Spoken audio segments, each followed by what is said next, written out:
Muito boa noite a você. Começa aqui mais um Salutos pela AltV, segunda-feira, 20 horas, no retorno do programa Salutos à casa de origem. Começamos aqui em 2009. É um prazer retornar aqui à nossa casa. Estamos aqui disponíveis nos canais do YouTube, João Carlos Boldan, no Facebook, João Carlos Boldan, com chamadas, os compactos também no Instagram e TikTok, todas as mídias sociais. No programa passado nós falamos com o Dr. Naif Tadeu sobre a dieta humana, outro nome para a dieta com princípios cetogênicos, e como que ela pode ser aplicada e quais são as receitas, né? Porque o pessoal, os internautas perguntavam muito, mas o que eu vou comer tirando o carboidrato? Né? Como se carboidrato, leite, glúten fossem as dietas básicas fundamentais. Muito pelo contrário, são dietas deletérias. Hoje nós vamos falar um pouco dos hormônios, né? A reposição hormonal bioidêntica, a reposição hormonal sintética. Isso é um assunto bastante interessante que muitas pessoas nos procuram para essa questão, né? Precisa avaliar meus hormônios, como é que a gente faz e tal. Tem os exames laboratoriais, nós fazemos aqui um ProSync, um exame por biorressonância, e sempre dá alguns distúrbios hormonais que acabam sendo uma patologia crônica. Muito boa noite, Dr. Naif Tadeu, é um prazer recebê-lo no programa Salutos. Seja muito bem-vindo. Boa noite a você, a todos os internautas, telespectadores. É um grande prazer estar aqui e estou à sua disposição para falarmos sobre esse assunto que, no mínimo, é um pouco polêmico, digamos assim, né? O doutor concorda com essa abertura? É uma patologia crônica, uma disfunção hormonal atualmente? Sim, porque você tem muitos disruptores hormonais. O que é isso? São substâncias que vão ocupar o lugar dos hormônios no receptor celular. Por exemplo, derivados do plástico, derivados de produtos faciais que são utilizados, de protetores solares, de uma série de alimentos, inclusive, que vão ocupar e mimetizar, vão imitar de maneira errada a presença do hormônio no local onde era o hormônio que deveria estar. Isso é o primeiro problema. E o segundo problema é um problema de produção, né? Você não tem matéria-prima mais para produzir hormônios. Essa guerra que foi instalada contra o colesterol, ela destruiu toda a cadeia dos hormônios esteroidais, que antigamente eram chamados, uma parte deles, de hormônios sexuais, né? E que na realidade são 10. O colesterol é a matéria-prima para que se formem os 10 hormônios esteroidais. Eu vou dizer quais são, para que o seu telespectador entenda a importância do colesterol, além de outras funções cerebrais e outras, só na parte hormonal. O colesterol é dele que se forma a pregnenolona. Da pregnenolona vai se formar a progesterona, o DHEA, o cortisol, o estriol, o estradiol, a estrona, a testosterona, a aldosterona, a androstenediona. Todos esses hormônios, eles são formados a partir do colesterol. Como a população tem o seu colesterol depletado, reduzido às custas de medicações absurdas, na grande maioria das vezes, você já causa uma grande deficiência hormonal. A poluição ambiental e de uso de cosméticos inadequados, que vai também se funcionar como disruptor endócrino, ocupando o lugar do hormônio, em quem já quase não tem. Então você imagina que a deficiência hormonal é uma pandemia. É uma pandemia. Muitas vezes que o paciente não necessita de reposição, ele necessita apenas de limpeza da célula, né? Uma limpeza celular para fazer a eliminação desses tóxicos todos, né? Para que o hormônio possa ocupar o seu receptor e deixar o colesterol do paciente saudável, né? Numa faixa saudável, necessária para a produção de todos esses hormônios. Só para comentar, colesterol LDL pode ser bom também, desde que você tenha o seu triglicéride baixo. O triglicéride precisa ser baixo para você ser saudável, não o colesterol. Essa semana mesmo eu recebi um paciente que estava com dificuldade de andar. Tomando estatina, o colesterol estava 140. O paciente já estava começando a não andar mais. Por quê? Porque o músculo esquelético já não consegue funcionar. Então, o hormônio lá embaixo, a coenzima Q10 lá embaixo, a quantidade de mitocôndria na célula vai lá para baixo, a célula perde a energia, porque a mitocôndria é a energia da célula, o paciente não consegue mais deambular, não consegue andar. Doutor Naif, a reposição hormonal, ela é uma atividade intrínseca a um tratamento maior sobre questão de adaptação, atividade física. O que está ligado das fases anteriores à reposição hormonal? Para você ter certeza que você precisa prescrever um hormônio para um paciente, você precisa antes ter regulado o paciente inteiro. Tá? Inteiro. Por quê? Porque quando você tenta prescrever um hormônio sem o paciente ter feito as coisas básicas da saúde humana, esse hormônio não vai responder. E quais são essas coisas básicas? Primeiro, você tem que ajustar a sua alimentação. A segunda coisa, você tem que ter uma suplementação básica. As coisas básicas que não encontramos mais nos alimentos, né, e que não tomamos sol. Então, vitamina B, vitamina K2, magnésio, né, isso precisa ser suplementado adequadamente. Você precisa fazer higiene do sono. Nós tivemos um programa seu espetacular com o Dr. Roberto Maciel falando sobre sono, onde ficou muito bem demonstrado os estudos avançadíssimos que temos hoje sobre isso. Quem não dorme bem não é saudável. Você precisa ter um cuidado especial com os dentes, mas numa visão mais moderna. Né? Desde o final do século passado, na Alemanha, né? Dr. Voltz, Dr. Lechner, que inclusive virão ao Brasil agora, fazem uma odontologia restaurando a saúde da boca, tratando doenças na boca então desconhecidas até nos profissionais de saúde. E isso precisa ser feito. Hoje no Brasil já tem uma linha de dentistas que faz isso e que você precisa sanear a boca, ver cavitações, ver implantes metálicos, ver presença de canais indevidamente obturados, uma série de coisas. Né?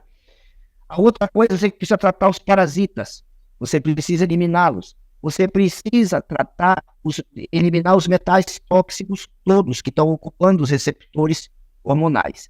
A partir disso feito, o paciente vai sentir uma grande mudança na sua vida. Aí você chega com a cereja do bolo, que são os hormônios.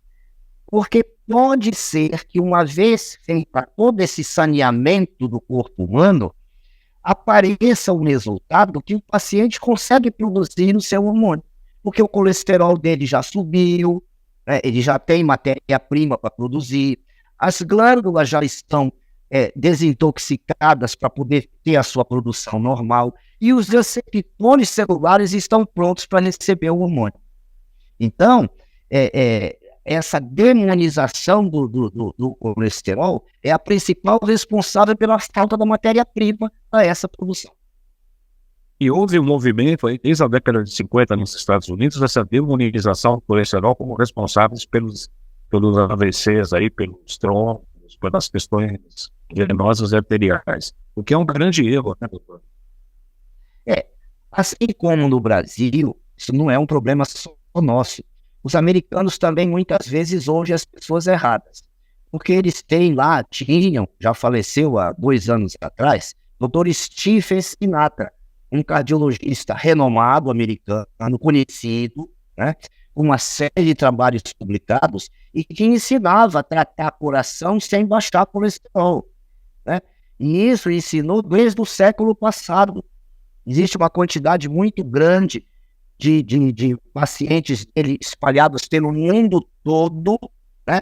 E ele salvou a vida dessas pessoas fazendo os tratamentos funcionais específicos para a área cardíaca.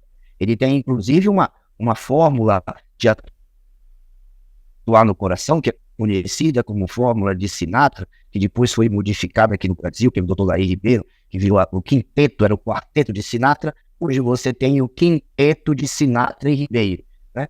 Que é muito utilizado e que recupera fração de ejeção, recupera disfunções cardíacas as mais diversas. Não é baixando o colesterol que você vai recuperar coração. Ao contrário, o coração enfraquece, porque quando você baixa o colesterol, você depleta com enzima Q10. Quando você depleta com enzima Q10, você diminui o número de mitocôndrias de todas as células humanas. E com isso, a fibra cardíaca, que é chamada de cardiomiócito, o cardiomiócito também perde mitocôndrias. Então, com longo prazo da estatina, baixando o colesterol, o próprio coração vai sofrer de insuficiência cardíaca no futuro. E é uma pressão enorme, né? Cada dia, cada ano que passa, a sociedade lá americana vai baixando os índices, no intuito, obviamente, de estatinas aí a rodo para cima e para baixo. Eu imagino que quando você baixa em 10 pontos o índice, eu imagino quantos milhões a mais de pacientes passam a ser classificados, né, como tendo hipercolesterolemia patológica, né? Então, agora já não estão aceitando mais nem 190, né? Quando eu entrei na faculdade era 350, aí depois caiu para 300, aí caiu para 250, aí com as estatinas veio desabando, né? Porque descobriram que quanto mais você abaixa essa faixa de normalidade, né, mais você vai vender, mais aumenta o número de consumidores da estatina. Não é à toa que é o remédio mais vendido no mundo. E ninguém está estudando esse possível causa que não é nem secundária, nem colateral. É efeito direto mesmo, na baixa da coenzima Q10, baixa energia, baixa tudo, né? Se baixa a Q10, baixa a mitocôndria, baixa energia, baixa tudo. A pessoa fica, inclusive, deprimida, né, doutor? Tem essa possibilidade. Paciente que toma estatina há mais de 5 anos, ele tem dificuldade para fazer esporte, entendeu? Eu recebo isso todo dia no consultório. Isso é coisa costumeira, porque a quantidade de pessoas que tomam é altíssima. Por nada. Se você receita um antibiótico, você receita imediatamente um omeprazol. Receitou um anti-inflamatório, imediatamente já vai um omeprazol junto da receita. Isso virou praxe na área médica, né? E quando você pega um exame com colesterol acima de 190, prescreve estatina. Eu dificilmente vejo uma prescrição de remédios para o coração, né, que não seja acompanhado de estatina. É muito raro você ver isso, né? Então parece que tem uma obrigação. Quem prescreve anti-inflamatório, antibiótico, tem que prescrever omeprazol. Quem prescreve remédios para o coração, tem que prescrever estatina junto. Parece que é uma coisa quase que obrigatória. Se você não fizer, você está contra a corrente, você está contra os conhecimentos científicos, né? Então, vai por aí. Evidência, né? Chamada evidência médica. E o senhor acredita que o índice ideal de colesterol seria quanto? Olha, existem alguns estudos que mostram que nas mulheres, e homem eu não corri nenhum estudo mostrando isso, mas que nas mulheres, 275 é um bom número, tá? Desde que ela esteja fazendo alimentação humana saudável. Aí você volta lá na história da alimentação. Por quê? Porque se ela fizer alimentação saudável, o triglicéride dela é menor que 70. E quando você tem o triglicéride menor que 70, não importa que o seu LDL seja 150, seja 180. Né? O meu LDL é 175. 175. O meu colesterol total é 280. Meu colesterol total é 280. A minha angiotomografia coronariana com score de cálcio é 0. Por quê? Porque eu já limpei, é claro que eu já tive placa no passado, leva 10 anos para limpar uma placa de uma artéria, como leva 10 anos para corrigir uma osteoporose, que são a mesma doença. Só que com o tempo, como eu me trato há décadas, eu não tenho mais nada. Mas em compensação, o meu triglicéride é 57, 61, ele nunca chega a 70. Existe uma fórmula, dizem, que o triglicéride não pode ser mais que o dobro do HDL. Mas, na verdade, como você tem que ficar fazendo um monte de conta, o que eu falo? Ele tem que ser abaixo de 80, porque uma pessoa saudável tem mais de 40 de HDL. Então, ele tendo o triglicéride abaixo de 80, ele vai estar muito bem. E a maioria dos meus pacientes saudáveis tem triglicéride abaixo de 60. O triglicéride é 57, 55, alguns têm 48 de triglicéride. E colesterol 270. Não tem problema nenhum. Não tem problema nenhum. Tá? Eles não infartam, eles não apresentam doenças tromboembólicas, não apresentam nada disso. Claro, a alimentação é fundamental para isso, porque você tem que estar com a homocisteína baixa, menor que 8, né? Você tem que estar com PCR baixo, você tem que estar com dímero B baixo, né? Você tem que estar com todos esses parâmetros dentro de uma faixa saudável e não de uma faixa normal. Ótimo, excelente. Quer dizer, então, que o bandido é o triglicérides e não o colesterol, como se faz. O bandido é o triglicérides. Quem é que aumenta o seu... Como é que você aumenta o seu triglicéride? Como é que você pode ficar doente? Com o carboidrato. O carboidrato. Todos os caminhos levam a Roma. A espécie humana não foi feita para comer carboidrato.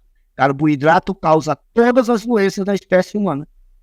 Simples assim. E a grande polêmica, né, quando eu falo também aqui com meus pacientes da frutose, que acaba virando carboidrato, é um caos, né? Tem que suspender fruta. Mas eu não fico sem mamão, sem manga, sem melancia, sem... Sim, é uma pena, porque a fruta faz parte dos alimentos prontos, né? A fruta está pronta, né? E não é industrializada, ela é natural. Só que Deus colocou na natureza alimento para todos os animais. Os animais respeitam a sua faixa de alimentação. Você não vê um passarinho picando uma carcaça de carne, você não vê um leão comendo uma fruta. Você não vê uma águia comendo uma fruta, você não vê um gavião comendo uma fruta, né? Apesar de serem aves. Então, o que acontece? Nós passamos a comer tudo que tem no planeta, comida de outros animais. É saudável, sim, é passarinho, é macaco saguio, as batatas, as féculas que estão debaixo da terra são saudáveis para os roedores. Cada alimento da natureza tem o seu correspondente animal ao qual faz bem. Nós perdemos o instinto animal, não sabemos mais o que é bom para nós. Então, queremos comer todas as coisas de todos os animais. E a fruta, como está pronta, principalmente para o preguiçoso, né, que não quer fazer comida, e hoje a modernidade não permite mais fazer comida, né? Os apartamentos hoje vendem o fogão ao lado do sofá, como é que você vai cozinhar? Né? Eles acham bonito a cozinha americana, né? A cozinha...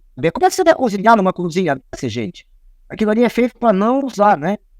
Entendeu? Então é óbvio que naquela casa as pessoas vão ter problema de saúde, isso é evidente. Vou pedir licença para o Dr. Naif para nosso intervalo comercial. Voltamos já já. Qual é a filosofia de saúde de vocês? Era para ter combatido aquela infecção, por que não combateu? Era para ter eliminado o metal, por que não fez? Era para estar funcionando adequadamente, por que não está? Por que não está? Essa é a pergunta-chave, vale $1 milhão. Se você responder essa pergunta, teu paciente está salvo, está curado. Tudo que acontece na gente tem o lado lógico das coisas. E dentro da lógica, vocês têm que buscar o conhecimento para que aquilo se torne uma realidade. Está na hora da gente começar a mudar alguns conceitos em medicina.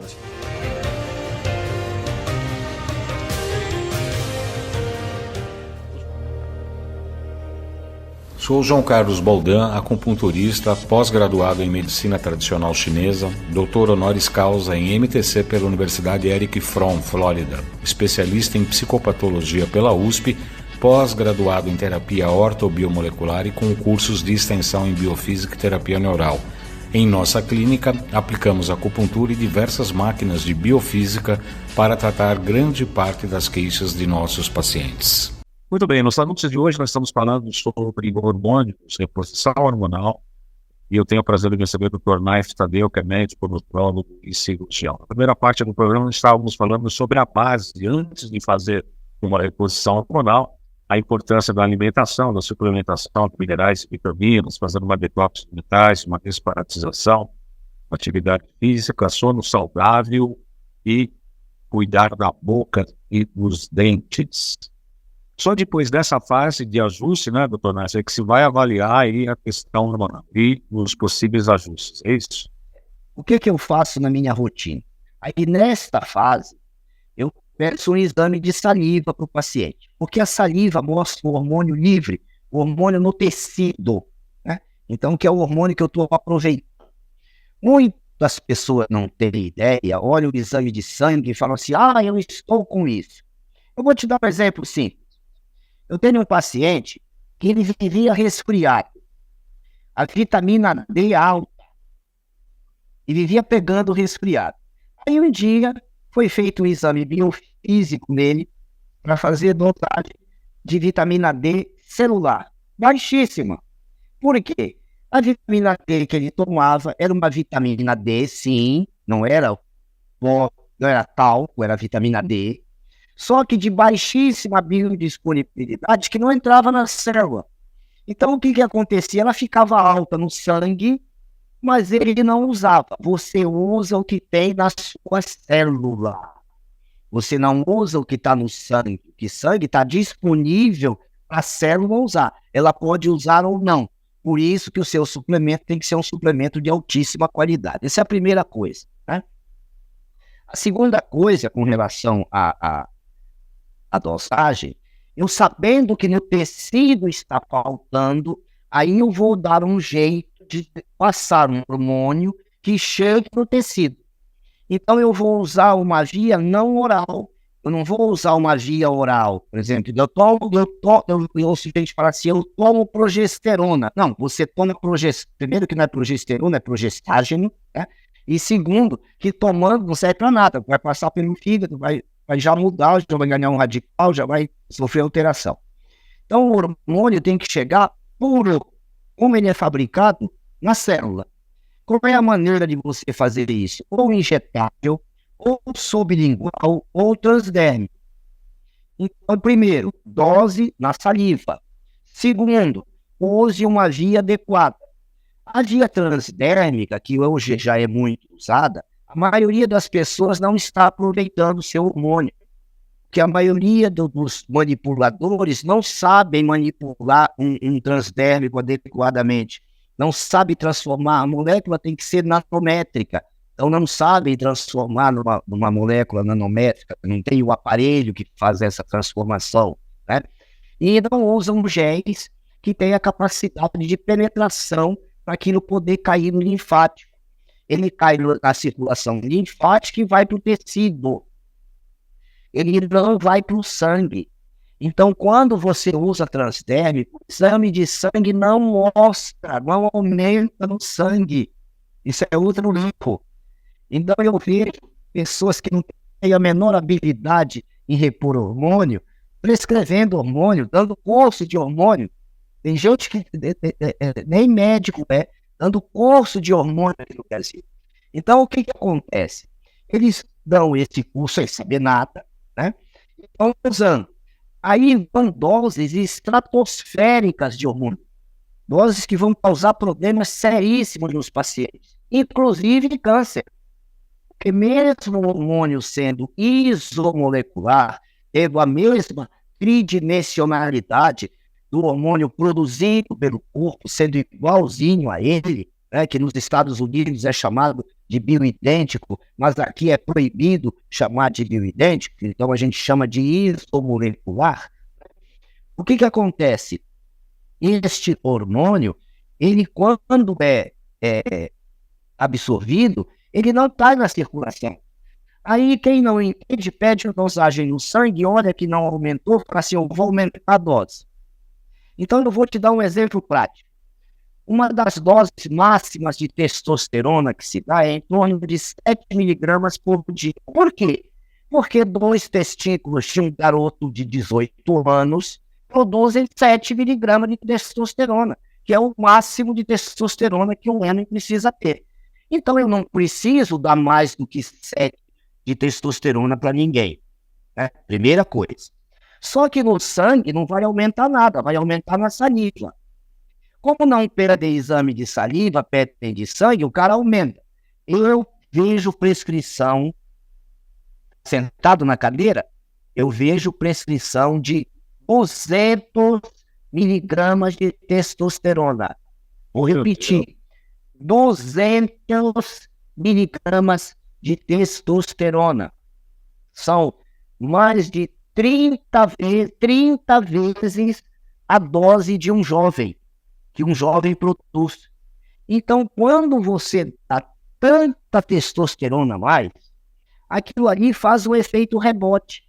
Primeiro, que ela vai se transformar em estradiol, ela vai se transformar em DHT, então você vai ter câncer de próstata, você vai ter ginecomastia, você vai ter uma série de coisas, porque não tem inibidor de aromatase que fica capaz de segurar 200 miligramas de testosterona. Agora, pior do que isso, eu já vi 200 miligramas prescrito para mulher, tá? É mesmo?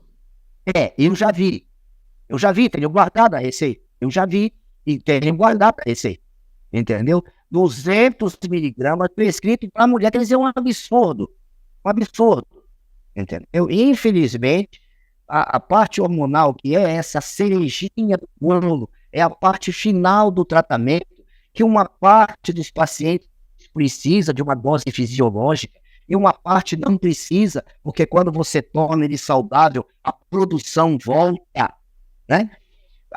Mas a prescrição é indiscriminada, é a primeira coisa, e ainda já escutei isso de profissionais da saúde, eu já escutei, que não precisa fazer nada disso, alimentação não tem que se preocupar com nada, é só dar uma dose alta de testosterona que o problema está resolvido. Isso eu já escutei de profissional.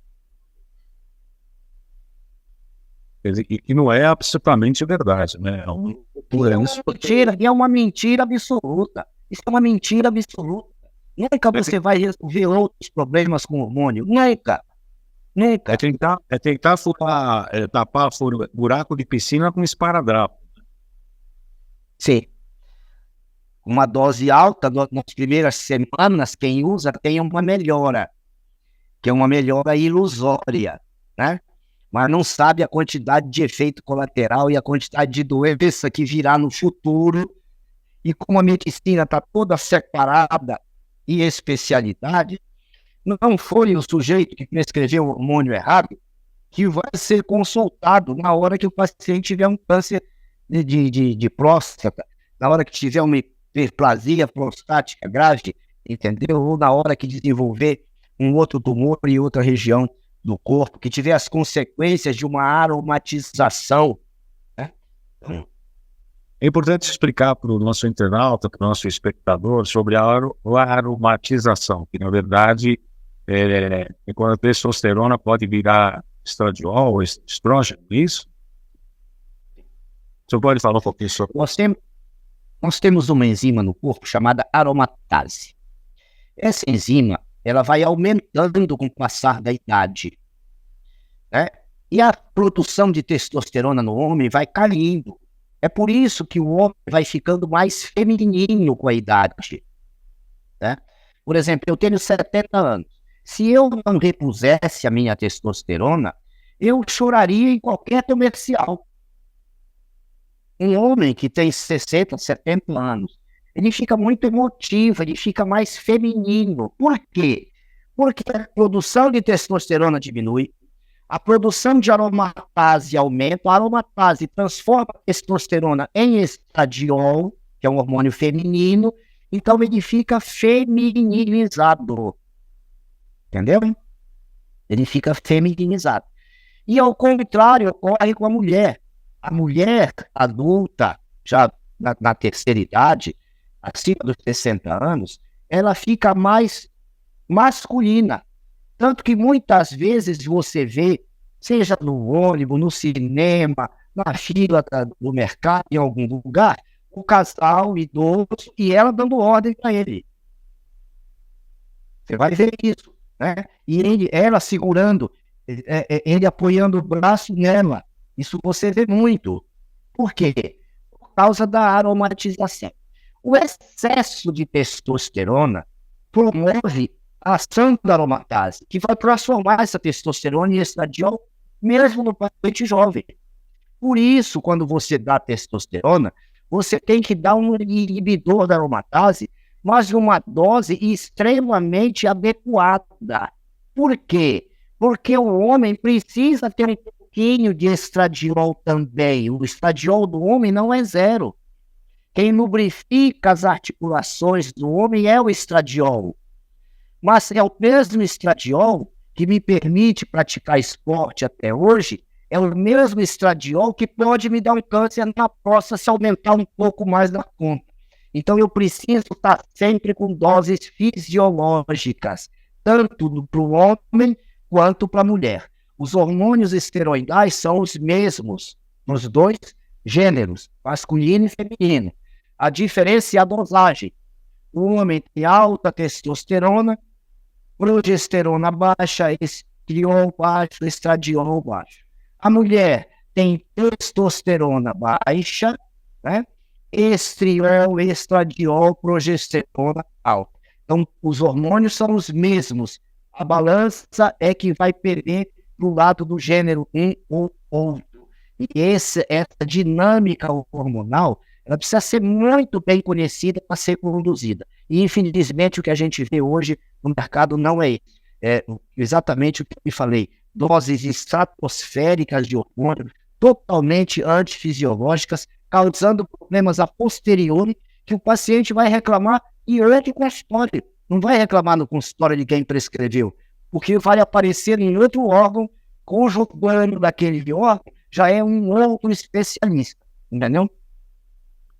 E isso é como se fosse uma caixinha de Pandora ali, que tem que calibrar cada engrenagem desse relógio para tudo funcionar adequadamente. Qualquer engrenagem que destravar aí pode criar um problema muito maior, né? Por isso que uma época foi criado o termo, que hoje é proibido também usar no Brasil, o termo modulação hormonal. Porque não é uma suplementação, entendeu? Não é uma reposição direta, não. Às vezes o paciente tem hormônios que estão altos, que você precisa baixar para alinhar. É uma orquestra que tem que tocar muito harmônica, entendeu? E isso é difícil realmente de fazer. Foi uma das últimas, quando eu comecei a estudar medicina funcional, foi uma das últimas coisas que eu consegui entender e aprender a manipular bem, foi essa parte da reposição hormonal, que se chamava na época modulação. Mas assim como o bioidêntico, a modulação parece que também está proibida no Brasil. Mas é o termo que seria mais adequado, porque tem hormônio que você não precisa repor, né? Por exemplo, você pega uma mulher que está no climatério, já passou pela menopausa, mas ela tem 10 quilos de excesso de peso, que a grande maioria tem, ela tem produção de estrogênio. O tecido gorduroso produz estrogênio. Dificilmente ela precisa de estrogênio, ela está precisando de progesterona. Aí, sem fazer exame de saliva, ela vai no médico e fala assim, eu queria fazer hormônio porque eu estou tendo calor e tal. Em vez de a progesterona, que ela queria aparecer na saliva que ela precisa, ela recebe uma receita de um estrogênio ainda não isomolecular, e que ainda vai causar mal e pode ser cancerígeno também. Quero agradecer muito a presença do Dr. Naif aqui, a sua atenção para o nosso programa Saúde, sem dúvida nenhuma. Colocamos aí bastante informações sobre a questão da reposição, da ovulação hormonal, o Dr. Kaiser mesmo fala, e o cuidado que você deve ter, né? Porque ele virou, primeiro, se há um desequilíbrio hormonal, que chega a ser uma pandemia, também o cuidado e o resultado também é uma pandemia inversa ao contrário, né? Inversa porque graças a Deus, são poucos, né? Os que têm acesso a essa chacina hormonal que está sendo praticada. Graças a Deus, isso não é tão disseminado quanto a falta hormonal. A falta é muito pior. E é por isso que você tem as pessoas que fazem a sua suplementação hormonal adequada, desempenhando a sua profissão, desempenhando as suas atividades físicas, desempenhando as suas atividades conjugais, numa idade avançada, entendeu? Por quê? Porque essas pessoas, elas estão plenas, elas estão com uma suplementação adequada e fisiológica, nada de dose exagerada. Não pense que se acelerar mais, o carro vai andar mais. Não, se você acelerar, a roda vai patinar. Então, precisa acelerar com muita parcimônia quando se trata de hormônio. O prazer foi meu de estar aqui com você, muitíssimo obrigado. É sempre uma honra encontrá-lo. Muito breve, doutor. Muito obrigado pela sua atenção e a todos os nossos internautas e espectadores. Até a próxima segunda-feira, às 20 horas, aqui pela UTIC. Até mais.